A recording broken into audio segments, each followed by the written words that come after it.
Bonjour, bonsoir, soyez bénis. Nous sommes très heureux une fois de plus d'être parmi vous pour la cause de l'Évangile. Genèse chapitre 2, le verset 7. L'Éternel Dieu forma l'homme de la poussière de la terre et souffla dans ses narines avec un souffle de vie, et l'homme devint un être vivant. Il souffla dans ses narines un souffle de vie, et l'homme devint un être vivant. Que Dieu vous bénisse. Nous commençons un nouveau thème, la prise en charge de l'âme. Dans d'autres versions, on dit l'homme devint une âme vivante. Une âme vivante. Soyez bénis. L'âme a pour origine le souffle divin. Le corps que nous possédons lors de la création était inactif, immobile. Il a fallu que le Créateur puisse prendre sa bouche, l'approcher au-dessus des nez de l'homme qui était inactif, immobile, afin de souffler à l'intérieur pour que l'âme et l'esprit puissent entrer dans le corps. C'est pourquoi j'ai toujours dit que l'humain est à 95% spirituel. Pour trois raisons. La première, parce que c'est lui qui l'a amené à l'existence est esprit. Il est spirituel. La seconde, c'est parce que l'âme et l'esprit qui font exister les corps, qui peuvent faire bouger, vivre les corps, sont spirituels. La troisième raison, c'est parce que le fonctionnement de l'homme dans le corps a pour source l'âme qui est spirituelle. C'est pourquoi tout être humain qui banalise les choses spirituelles crache sur son avenir. Tout celui qui néglige, qui ignore la spiritualité est ignorant. Et Dieu dira, mon peuple périt parce qu'il lui manque la connaissance. C'est-à-dire, être ignorant, c'est ne pas avoir raison. Être ignorant, c'est avoir tort. Être ignorant, c'est accepter la mort pendant qu'on vit. C'est Dieu qui l'a dit. Et tout celui qui appartient à Dieu doit aimer la connaissance. Et elle est transmise par la bouche. On la reçoit par les oreilles.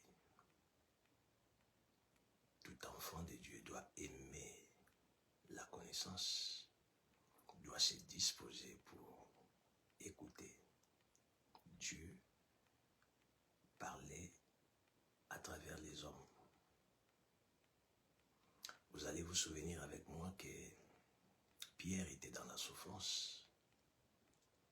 Il avait péché toute la nuit. Il n'avait rien pris.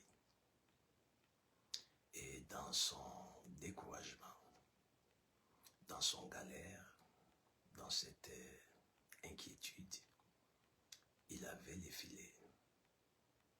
Lorsque Christ s'est approché de ces derniers, il savait qu'il était inquiet.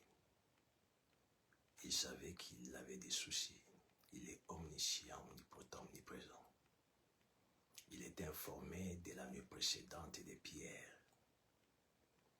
Comme je suis en train de parler là, je dis à quelqu'un, Dieu n'est pas ignorant de votre nuit passée. Dieu n'est pas ignorant de votre échec du passé. Dieu n'est pas ignorant de votre présent qui vous fait plaire. Dieu n'est pas ignorant de vos inquiétudes. Mais ce qui intéresse Dieu, ce n'est pas d'abord vous amener à arrêter les plaires. Ce qui l'intéresse, c'est d'abord donner la vie dans l'âme. Nous ne pensons pas de la même manière que Dieu. Notre philosophie, elle est différente du Créateur, du celle du Créateur. Les Écritures disent que nos pensées ne sont pas ses pensées. Nos voix ne sont pas les siennes. De la même manière, le ciel est distant de la terre. De la même manière, ses pensées sont très loin des nôtres. Ses voix pareilles. On ne peut pas réussir sur cette terre des hommes avec Dieu si on n'entre pas dans les pensées de Dieu. Les pensées de Dieu, c'est entrer dans la philosophie de Dieu, quitter celle des hommes, qui réfléchit, qui est dans les réflexions humaines, pour emprunter les voies humaines, pour trouver des solutions partielles. Mais Dieu, dans ses pensées, il réfléchit comme Dieu. Il a une philosophie divine avec des voies divines. Entrer dans la philosophie de Dieu, c'est quitter la réflexion, comme je venais de le dire, pour s'adapter. C'est pourquoi les Écritures disent la volonté de Dieu pendant que Jésus parlait sur la prière aux disciples. Il leur dira que ta volonté soit faite sur la terre comme au ciel. La volonté de Dieu sur la terre comme au ciel. Ce n'est pas cette volonté de la terre seule, non. La terre, c'est moi et vous. Donc cette volonté doit primer sur les nôtres. Nous avons tous des volontés. Mais celle de Dieu doit être au-dessus des nôtres et dominer sur les nôtres. Entrer dans la philosophie de Dieu, c'est entrer dans la volonté de Dieu. Je ne sais pas pourquoi l'Esprit m'amène à dire ces choses, nous partageons sur autre chose. Et j'étais en train de dire, entrer dans la volonté de Dieu. Jésus arriva vers Pierre qui était inquiet, qui se plaignait. Je crois pendant qu'il avait les filets dans son cœur, il réfléchissait sur la journée suivante, la journée qui venait de commencer, qu'est-ce qui va arriver parce qu'il n'avait rien trouvé. Jésus, créateur du ciel et de la terre, créateur de nos âmes, qui veut d'abord à ce que nos âmes soient bien construites pour nous donner les poissons après, il demande à Pierre la barque. Il ne lui parle pas du poisson. Il ne lui parle pas de son échec du passé de la nuit précédente. Il lui parle de la barque. Il lui parle de la connaissance. Il lui dit, tu peux me prêter ta barque. Il voulait prendre cette barque pour communiquer la connaissance. Et Pierre, sensible qu'il était, n'a pas refusé la barque au Seigneur. Pierre savait que cette barque, c'est lui qui la faisait déplacer. Ce n'était pas au Seigneur de les faire. C'était à lui de faire ses boulots, malgré qu'il en avait fait toute la nuit. Et échouant après, il devait se disponibiliser pour donner la barque à Christ. J'ouvre une parenthèse pour dire à quelqu'un, ne vous disponibilisez pas pour Dieu lorsque tout va bien. Ne vous disponibilisez pas pour Dieu lorsque tout va seulement bien. Pierre, dans les plaies, il cède la barque et il devait travailler encore malgré les plaies. Être disponible pour Dieu est une porte pour de grandes bénédictions. Être Être disponible pour Dieu est une porte pour entrer dans sa destinée. Être disponible pour Dieu est une porte pour vivre la gloire sur la terre. Et Dieu ne viendra pas vers vous demander service seulement quand vous êtes dans la joie. Non. Il viendra au moment où il le voudra. Le monde l'appartient. Vous ne lui donnerez pas de limites. Vous ne lui donnerez pas de limites. Il décide. Psaume 115, verset 2 à 3. Notre Dieu est au ciel. Il fait tout ce qu'il veut. Et étant Dieu, il est venu faire ce qu'il voulait pendant que Pierre était dans la souffrance. Pierre lui céda la barque et il devait suivre les injonctions de Christ. Il cède la barque, il était attentif aux injonctions. C'est-à-dire que Christ était dans la barque en train de communiquer la connaissance, prêcher l'évangile. Il n'a pas donné les poissons d'abord. Il voulait que la connaissance pénètre les peuples, y compris Pierre.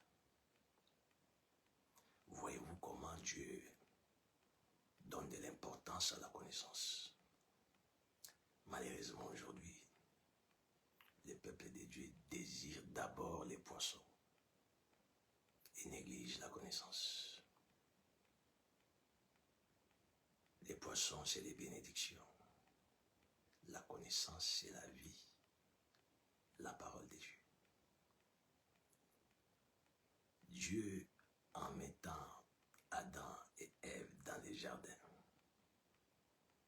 la clé du jardin était dans la connaissance. Il y avait l'arbre de la connaissance du bien et du mal qui était là comme symbole. Mais il y avait la connaissance du bien et du mal qui était l'instruction que Dieu avait donnée à Adam et Ève. Les symboles étaient là, mais la vie leur avait été communiquée par la bouche. Aimer la connaissance, désirer la connaissance, disponibilisez-vous en voulant écouter Dieu parler. Je ferme la parenthèse. Je disais que l'homme est à 95% spirituel. La prise en charge de l'âme qui est entrée dans les corps humains lors du souffle divin, cette âme dans chaque humain entre dans le corps lorsque la sémence de l'homme est fécondée dans la matrice. Chaque sémence humaine a l'âme et l'esprit à l'intérieur. Non, est prédisposé à avoir l'âme et l'esprit. Lorsqu'il est fécondé, c'est automatique. Parce que l'âme et l'esprit sont spirituels. C'est la sémence qui est physique qui devient un corps humain. Les médecins ne voient pas l'âme et l'esprit. Les médecins voient le corps avec ses parties. Et l'âme est dans les sangs. L'âme. Si vous voulez, on peut lire les Écritures. Qu'est-ce que la Bible dit? Pour confirmer cela, nous sommes dans les livres de Lévitique. Lévitique chapitre 17, verset 11. Je suis en train de dire, pour ne pas perdre la ligne de pensée, que l'âme entre dans les corps, entre l'âme et l'esprit, entre dans la sémence de l'homme. Lorsque la sémence est fécondée, c'est automatique. L'âme et l'âme pénètrent. Et lorsque la sémence commence son développement, l'âme et l'esprit y est déjà. Et l'âme, lisons les Écritures, Lévitique chapitre 17, verset 11. Les Écritures disent quoi? Car l'âme de la chair est dans les sangs. Car l'âme de la chair est dans les sangs. Je lis juste les premiers paragraphe. Vous pouvez continuer, la phrase, elle continue. Je vous l'ai donné sur l'autel afin qu'il servît d'expiation pour vos âmes, car c'est par l'âme que le sang fait l'expiation. L'âme qui est invisible vit dans les sangs. En fait, dans les sangs, il y a l'âme. Dans les sangs, il y a l'âme. Et dans l'âme, il y a la volonté. Il y a les émotions. Les cœurs, chairs que nous connaissons. Il est rattaché à l'âme. Donc l'âme est le centre de l'homme. Le corps vit parce que l'âme est présente. Vous allez vous souvenir, dans Genèse, on venait de le lire tantôt, l'homme ne vivait pas avant que l'âme et l'esprit puissent pénétrer le corps par le souffle divin. L'âme est le centre de la vie. L'homme est homme, humain, vivant, parce que l'âme est dans le corps. Si l'âme sort du corps, il est attaché à l'esprit. C'est de suite, si l'âme sort, l'esprit aussi sort du corps. Et automatiquement, l'homme devient un mort. Et chaque âme a des adresses. Nous commençons les premiers points. L'adresse de l'âme. Nous sommes en train de parler sur la prise en charge de l'âme. Votre vie, ou les vrais vous, c'est votre âme. Les vrais vous, quand on parle de vous, je ne sais pas comment on vous appelle, mais quand on parle de vous, les vrais vous, c'est l'âme qui est en vous. Et quand vous lisez Ézéchiel chapitre 18, je crois, les versets 4, si je ne m'abuse, Ézéchiel 18, 4, oui, les Écritures disent, toutes les âmes sont en moi. Dieu dit, toutes les âmes sont en moi.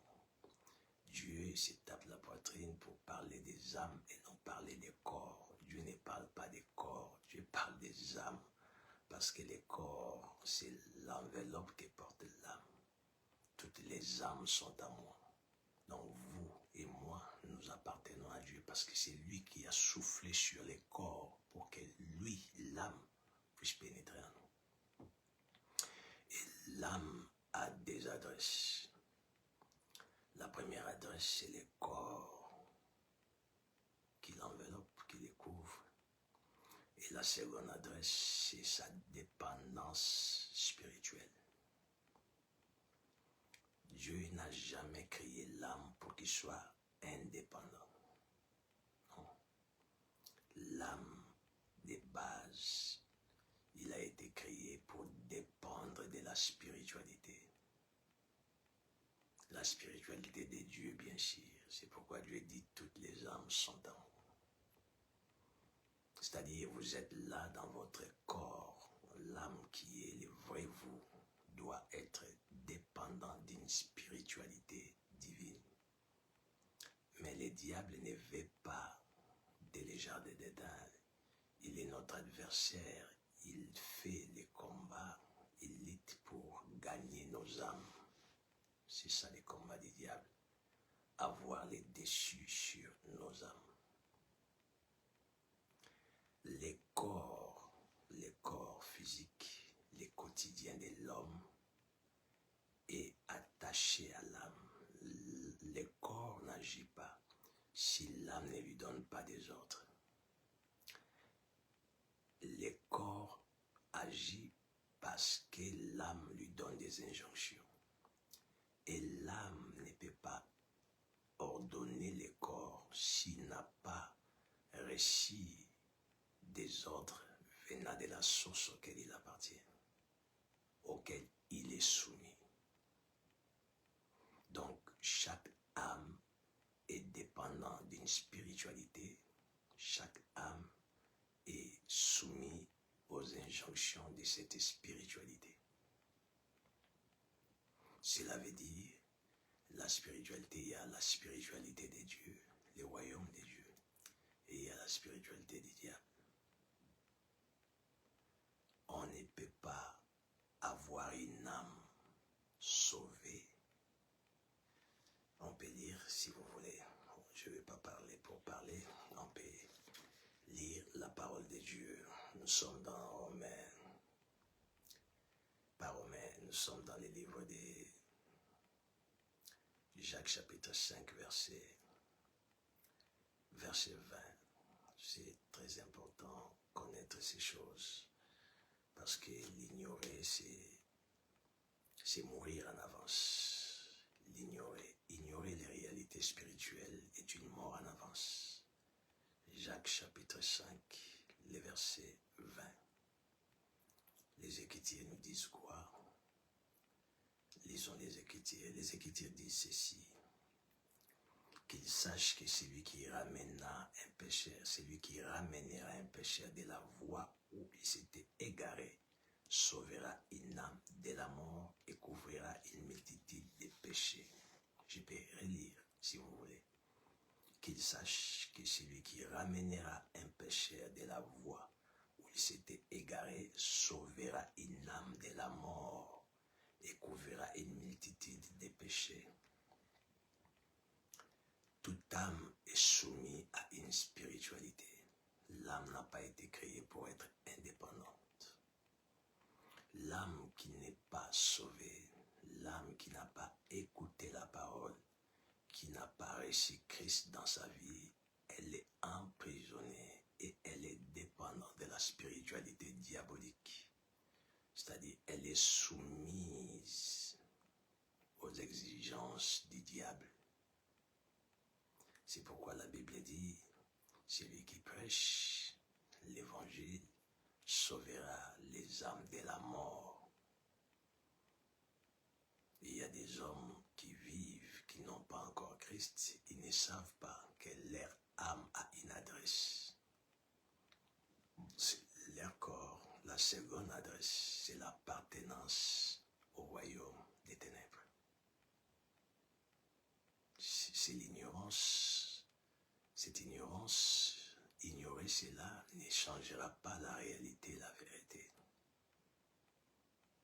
Pour que votre âme puisse avoir comme adresse les royaumes des dieux, Christ, il faut commencer par accepter Christ, renoncer à vous-même, donner votre vie à Christ, l'accepter comme votre Seigneur et comme votre Sauveur.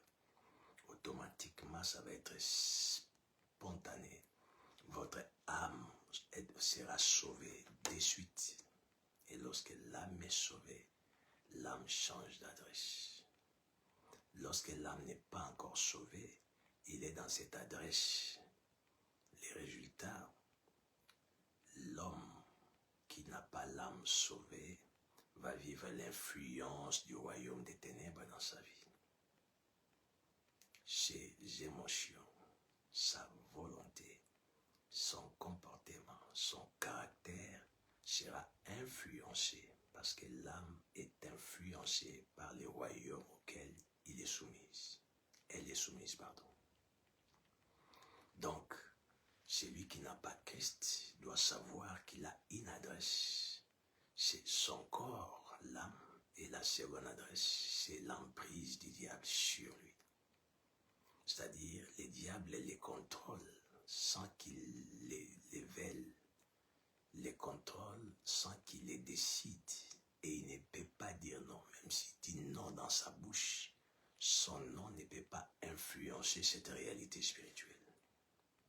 C'est pourquoi je viens dire à quelqu'un ce soir, décidez-vous de changer l'adresse.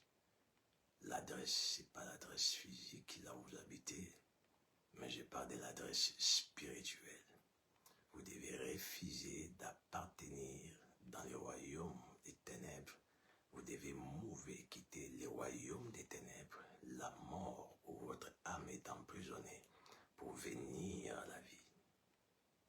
C'est un mouvement spirituel qui ne se fera que spirituellement, pas physiquement. Acceptez Christ comme votre Seigneur et votre Sauveur. Et quand votre âme sera sauvée, il y aura un deuxième point. lorsque nous parlons de prise en charge de l'âme, c'est impératif, c'est obligé que l'âme soit prise en charge par un royaume. Et le royaume dont Dieu a créé l'âme pour qu'il soit prise en charge, c'est le royaume de Dieu. C'est Dieu qui doit prendre en charge votre âme. Et aujourd'hui, si vous aviez déjà donné votre vie à Christ, l'adresse que vous appartenez, que votre âme appartient, l'adresse auquel vous vivez, que votre âme vit, la Bible dit que notre vie est cachée dans les lieux célestes en Jésus-Christ. C'est-à-dire, l'âme de la personne sauvée quitte les séjours des morts. Elle est automatiquement dans le royaume de Dieu, au ciel. Notre vie est cachée dans les lieux célestes en Jésus-Christ. En fait, vous vivez sur la terre. Les Écritures le disent, nous sommes dans ce monde, mais nous ne sommes pas de ce monde. Vous êtes là, dans votre corps, mais votre vie, votre âme est au ciel. Quel avantage! Vous devez désirer vivre cet avantage. Vous devez préserver cet avantage. Il y a des gens déjà, il y a certains qui vivent déjà cet avantage, comme nous autres, comme vous peut-être aussi, mais qui ne savent pas que cet avantage d'adresse changée de l'âme doit être préservé. Vous devez préserver votre adresse. Vous devez protéger l'adresse. Vous devez sécuriser l'adresse de l'âme. C'est par là que je vais terminer. La sécurisation de l'adresse de l'âme. Cette sécurisation a plusieurs points. Mais le premier point, c'est la responsabilité qui vous incombe. C'est vous les premiers responsables. C'est vous qui allez faire de votre mieux parce qu'il s'agit de votre décision. Parce que la décision provient de l'âme. Les émotions proviennent de l'âme. La volonté, tout c'est dans l'âme. Et vous devez vous décider pour préserver votre adresse. Et cette préservation de votre adresse de l'âme, c'est à travers votre comportement. Je me souviens de la parole de mon père spirituel, le général Sonny Kafuta, qui dit souvent, vous ne pouvez pas empêcher un oiseau de chier sur vous, mais vous pouvez quand même l'empêcher de construire un nid sur votre tête. C'est-à-dire quand vous marchez, vous sortez de chez vous, même avant d'entrer dans votre véhicule, un oiseau qui passe peut chier sur votre tête, parce que vous n'avez pas des yeux qui regardent au ciel, non. Mais vous pouvez l'empêcher de venir construire son nid sur votre tête. C'est-à-dire prendre, je ne sais pas, une feuille, les déposer sur votre tête, ramener les secondes, les troisièmes, c'est impossible. C'est-à-dire les mauvaises pensées peuvent survoler votre esprit, mais pour que ces mauvaises pensées habitent, construisent une maison, il faut que vous puissiez les permettre.